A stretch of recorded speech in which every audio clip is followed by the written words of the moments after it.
Орусиянын борбору Москвада таксист болуп иштеген 24 жаштагы Таалайбек Шакуровдун Кыргызстанга кайтып келгенине 1 айдын жүзү болду. 18 жашында миграцияга агылган Таалайбектин жумушун таштап, мекенге кайтуусуна рубльдин курсу түшүп кеткени себеп болгон. Ал азыр Кыргызстанга келип такси кылып жатат. Азыр келдим, бирок азыр рубль түшүп кетти, мисалы үчүн.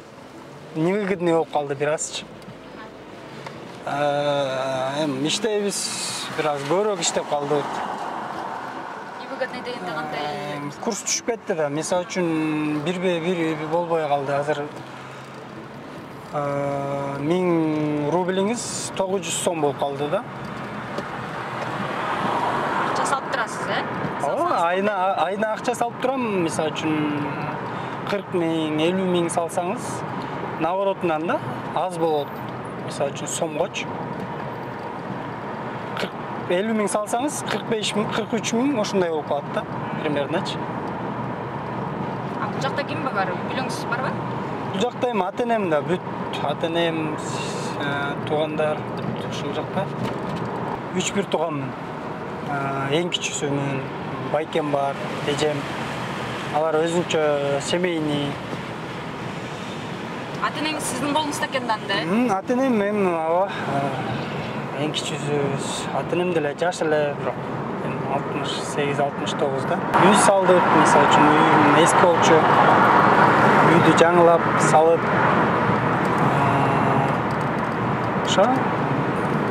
ремонт кылып, машина алдым. Согуш башталып элек заманда Орусиянын турмушун көргөн Таалайбек азыркы согуш шартындагы Москваны салыштырып айтып берди. Анын айтымында мигранттарга болгон мамиле кыйла өзгөрүп, миграциялык каттоо шарты татаалдашып, текшерүүлөр күчөгөн. Таксиде иштейбиз да. Анан машинабыз аренда, мисалы үчүн да чыгып иштегенге туура келет да бизгечи. Каждый день эмне болуп атат, көчөдө эмне болуп атат, согуш болуп атат, уруш болуп атат, чыгып иштешибиз керек биз, мисалы үчүн. Аренда төлөш керек, күнүнө карызбыз, переживать этип аттык бир аз. Эми ар кандай пассажирлер айтат да, мисалы үчүнчү. Ушундай болуп атат. Украинада ушундай болуп атат, мындай болуп атат деп арманын айтып берет да. Көбүчө. Мамилеси бир аз өзгөрдү мурункудан карагандачы. Кандай мисалы? Эми кандай десек эми, мисалы үчүн кээбиркилер наезжать этет, приезжийсиңар, силер чорныйсиңар. Анан регистрация боюнча болот атпайбы? Проблемачы азырчы регистрацияңыз базада чыгып чыкпай элечи. Кээбиркилер подделка кылышат, кээбиркилер базадан жакшынакай эле 8 миңге жасашат да. Жасаса, ал базадан чыкпай калды деп, бизден где-то бир 5 миң акча алат да, 5 миң, 10 миңге чейин алат. Кээбиркилерден 15 миң, 20 миңден алат. Мисалы үчүн смотря кандай ситуация болот да, кандай акыбалда болот. Согуш башталып электе кандай мамиле бар эле мындай? Негизи жумуш өзү кандай эле, кирешелер кандай эле? Эми кирешеси жакшы эле болчу. Жакшына эле иштеп атканбыз, жакшына эле эме болуп атканбыз. Анан аягында эле кийин эле курс түшүп кетти. Мигранттарга сезилди да, көбүнө эле сезилип атпайбы? Азыр мисалы үчүн чыдап жүргөндөр канча, чыдабай жүргөндөр канча, кредити барлар канча. Мисалы үчүн кыйналып жүргөндөр көп да. Мисалы үчүн айла жоктон жүргөндөр көп. Мисалы үчүн азыр көп эле келип атышат да, менин досторум, мисалы үчүн тааныштарым. Курс түшүп кетти, ошол эле болуп атат да бизге. Бир учурларда мисалы аябай рейдтер жүрүп кетти да, мигранттарды текшерген, документтерин текшерген, жаткан жерлерине чейин барып, жатаканаларына чейин текшерген. Ошондой рейдтерге кабылган жоксузбу? Мен ошондой, мисалы үчүн ошондой рейдке мен кабыл болдум да.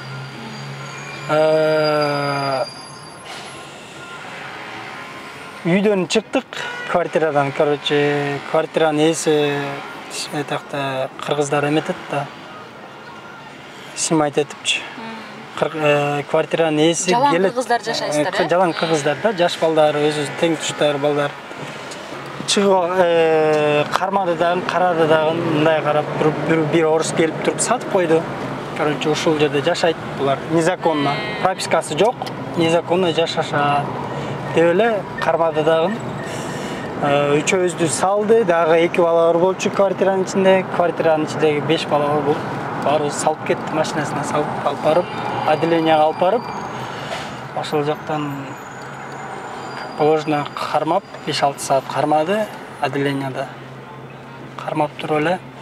Анан ошол жактан 5000 штрафты бердик, төлөдүк, как положено, ошо ордунда элечи.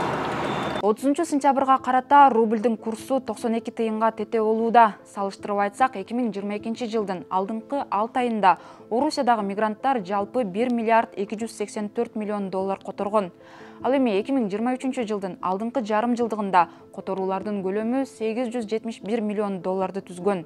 Бул которуулардын көлөмү кыйла азайганынан кабар берет. Экономист Нургүл Акимова рубльдин курсунун түшүп кетишинин себебин түшүндүрдү. Основнойлорун айтайын. Биринчи бул международный резервтери санкцияда турат. Билесиңер, арестте. Алар валютный рынокко чыгып, манипуляция кыла алышпайт. Только ограничительный мера. Андан тышкары релаканттар көбөйүп кетти. Россиядан чыгып кеткен бизнесмендердин саны көбөйүп, алар өзүнүн капиталын сыртка чыгарып кетишти. Ал дагы курс рубльдин кунунун түшүшүнө өбөлгө түздү.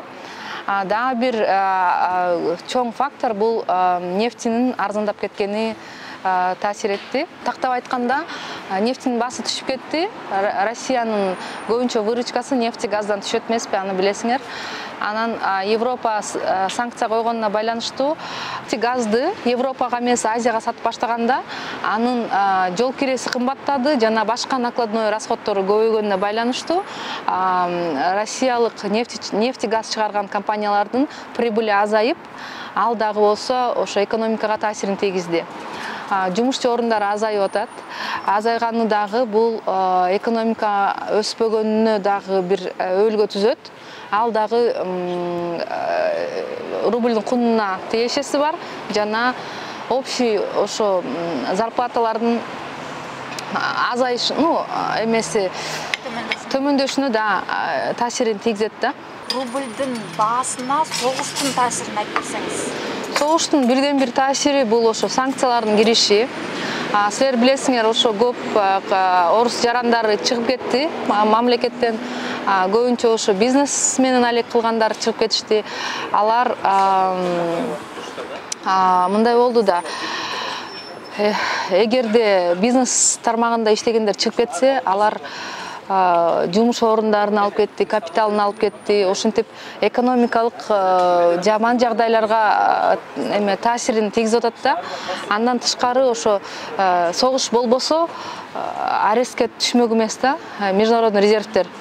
Арестке түшпөсө, алар ошо рубльды түшүп кеткенин көп байкатпай интервенция жасап турмак да. Акимова рубль эми мурдагыдай күчтүү боло албасын белгилейт. Мунун себебин согуштун таасири жана экономикалык байланыштардын алсыздыгына байланыштырды. Ошондой эле рубльды накталай сактап жүргөндөргө тезирээк башка валютага алмаштырууну сунуш кылды. Рубль эми мурункудай күчтүү боло албайт.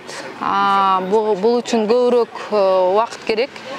Сөзсүз түрдө биринчи согуш токтош керек жана башка экономикалык байланыштар түзүлүш керек. Россиянын торговлялык партнерлору күчтүү болуш керек. Мисалы, азыр Кытай менен көбөйүп атат торговлясы, бирок Кытайдын дагы юани түшүп кетип атпайбы? Ошон үчүн бул эми рубль кайра мурункудай күчтүү болот дегенге азыраак тобокелчиликтер көбүрөөк болуп атат да. Орусияда деле иш орундар бар, бирок эми мисалы айлыгы Кыргызстандан аз болсо же тең болсо, аякта калгандын кажети азыраак да. Ал эми көбүрөөк болсо, кээ бирлер мисалы жакшы айлык алгандар бар да, жакшы жакта иштегендер. Алар эми кала берет, мурункудай көбүрөөк таппайт да. Мисалы мен айтат элем, эгерде чогулткан акчасы бар болсо, анын наличка кармабасын. Анткени куну түшүп эмес күйүп кетип атат да. Ошон үчүн банктарда кармасын, депозитте же болбосо ценный бумага жана облигациялар сатып алып чогултса дагы болот да. Российский рубльде кармабай, долларда же болбосо башка валюталарды кармаса дагы бул тобокелчиликти азайтат да. Канча убакка чейин ушул төмөн болот деген прогнозуңуз бар мындай? Алдын ала айта аласызбы? Алдын ала айтыш кыйын, бирок эми ушул жагдайлар, мисалы азыр Евросоюз 12-пакетти жазып атат санкция. Эми булар токтобой атат да, санкциялар токтобой атат, согуш токтобой атат. Эми азыр кандай азайып баратса, ошол эле трендте кете берет го деген божомолдор бар. Экономист Нургүл Акимова рубльдун кунунун түшүшү Кыргызстанда кымбатчылыкка өбөлгө түзүп жатканын белгилейт. Россия мигранттарынан миллиардтан ашык перевод алабыз. Бул биздин сомдун күчтүү болушуна өбөлгө түзгөн бирден бир фактор. Андан тышкары биз российский ГСМ сатып алабыз, күйүүчү май сатып алабыз. Ал дагы миллиард доллардын тегерегинде. Бул дагы анын жана биз сатып алган мисалы нефть арзандаса деле биз арзан сатып алган жокпуз да. Биз ошолорго төлөп аткан пулубуз Россияга кетип атат да. Ошол аркылуу бизге тиешеси бар да, Кыргыздын сомуна тиешеси бар. Эгер рубль арзандаса, бизге келген товарлар дагы башында кымбат болот, анан арзандашы мүмкүн, бирок практика көрсөткөндөй арзандабайт. Эмне үчүн? Анткени Россия производитель да, алардын накладной расходдору көбөйүп, прибыли азайып, алар бааны түшүрбөй атат да. Алар мисалы ошо долларга теңдеп туруп, мурунку баасын эмес, ошо индексацияны кошуп туруп сатып атат да бизгечи. Ошон үчүн биз эми азыр Кыргыз экономикасы кичине бир эле тармак менен иштебей, кичине диверсификация кылып, кичине ошо эске алышыбыз керек да, Россиянын экономикасынын жагдайларын эске алып, биякта саясат жүргүзүш керек деп ойлойм. Мигранттар Кыргыз экономикасынын кыймылдаткыч күчү делет. Алар которгон акча ички дүң продукциянын 30%-ын түзөт. Акимова алардын Кыргызстан үчүн маанилүүлүгүн белгиледи. Бирөө ата-энесине айылга акча жөнөтүп, алар жер иштетип атат. Бирөө кафе ачып атат, бирөө бургерни ачып атат, үйрөнүп келди, мисалы KFC жасаганды. Алар жөн эле мигрант болбой, жакшы навыкалар менен келип, биздин эмен чөйрөнү көтөрүп атат деп ойлойм да. Кээ даже өкмөттөн күтпөй эле, кээ жол салып атат өзүнүн айылыначы, инфраструктурага даже киргизип атпайбы акчаларынчы. Ал деле биздин сомдун кунуна пайдасы бар да. Алар ошо акчаны жүгүртүп, иш орун түзүп, поддержка кылат да биздин экономикага. Таалайбек рубльдун курсу көтөрүлөр деген үмүт менен тапкан акчасын сактап жүрөт. Бирок эксперттер орус валютасы жакынкы күндөрү көтөрүлбөйт деп божомолдоодо. Ушул тапта эмгек миграциясында миллиондон ашык кыргызстандык жүрөт. Видеого лайк басып, комментарий жазыңыз. Атым Асель, аман туруңуз.